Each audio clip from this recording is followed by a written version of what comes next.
This exclusivity is actually a cleansing. It's a mental, psychological, emotional, spiritual cleansing of things we assume to be better or to be perfect. And now we're saying, no, perfection belongs only with Allah.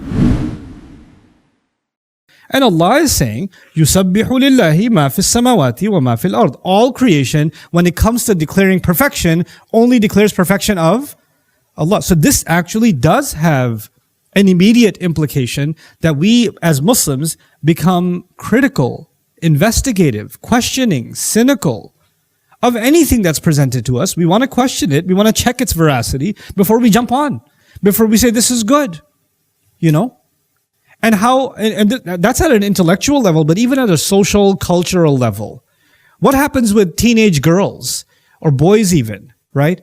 A girl wants to take off her hijab. It's not because she studied the issue and is now finally convinced that hijab is oppression of women. None of that. No. The girls in school that are popular, that all the boys give attention to, the girls that look so pretty, the girls that look so smart and popular, the ones that are so intelligent, the ones that are so confident and outgoing, none of them are wearing hijab. I want to be like that. I feel inferior. I feel like I'm weird and in a corner and I'm, these are the examples of the kind of perfection I want to have. And by doing this thing, is making me imperfect. I could do better, right? So there's an inferiority complex. And I want to be like them because they're better.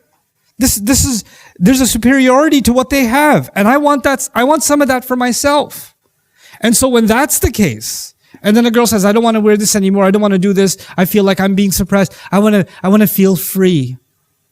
I want to feel free. Are you free? Because you look like you're wearing uniform like the rest of the Instagram, self-absorbed, selfie, nafsi takers.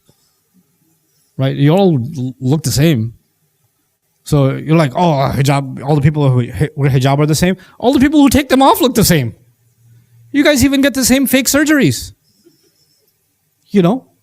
So there's a uniform on that side too. There's a surrender. Why? Because they've accepted a concept of perfection. So this exclusivity is actually a cleansing. It's a mental, psychological, emotional, spiritual cleansing of things we assume to be better or to be perfect. And now we're saying, no, perfection belongs only with Allah. Right? Okay, so now that's a little bit about the taqdeem and ta'khir. But now the last thing about this ayah. You thought it would never come. Well, yeah, it's here. It's actually something that occurred to me this morning, and I didn't realize it until this morning. There's a spiritual journey defined inside this ayah, in its sequence. The first, imagine a person who just realizes who Allah truly is, and how they haven't done right by Allah. And they want to do right by Allah now. Right? They want to understand Allah properly. When they want to understand Allah properly and they want to remove all improper or misguided notions of Allah, they are pursuing the tasbih of Allah, isn't it? Once they pursue the tasbih of Allah, a feeling starts getting stronger inside this young man, woman, old man, woman. You know what that is? If there's anyone that deserves loyalty and obedience, anyone that deserves that I should follow them no matter what, that is who? That's Allah, because He's so perfect in every way. The more I learn about Him, the more loyal to Him I become. The more I surrender myself to Him. The more I give in to Him. The more I want to give myself in service to Him. I accept Him as my Malik. Lahul Mulk. Lahul Mulk. Now the moment you do that, you start meeting resistance. You start getting criticized. You start getting questioned.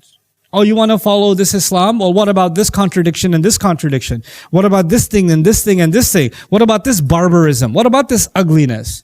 What about you? You're not that perfect. You're not this. You're not. And you start getting taken. Like the negativity starts coming at you the moment you accept Lahul Mulk.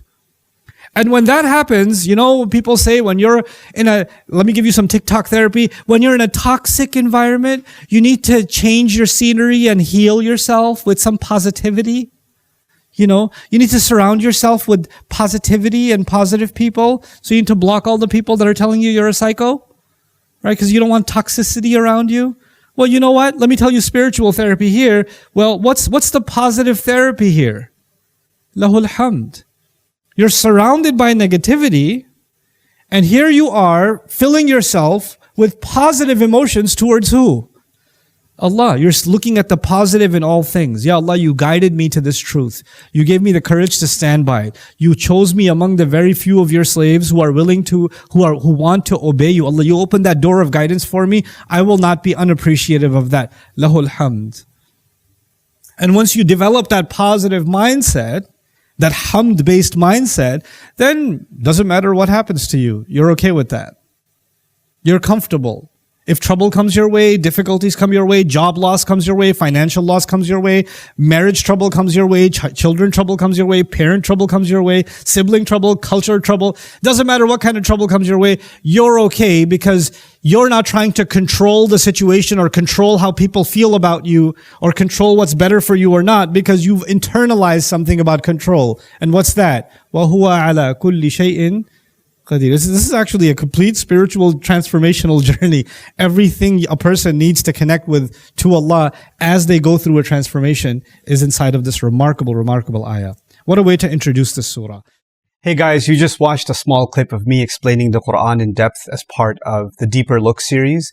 Studying the Quran in depth can seem like a really intimidating thing that's only meant for scholars. Our job at Bayyinah is to make deeper study of the Quran accessible and easy for all of you. So take us up on that challenge. Join us for this study, the deeper look of the Quran, for this surah and many other surahs on bayyinatv.com under the Deeper Look section.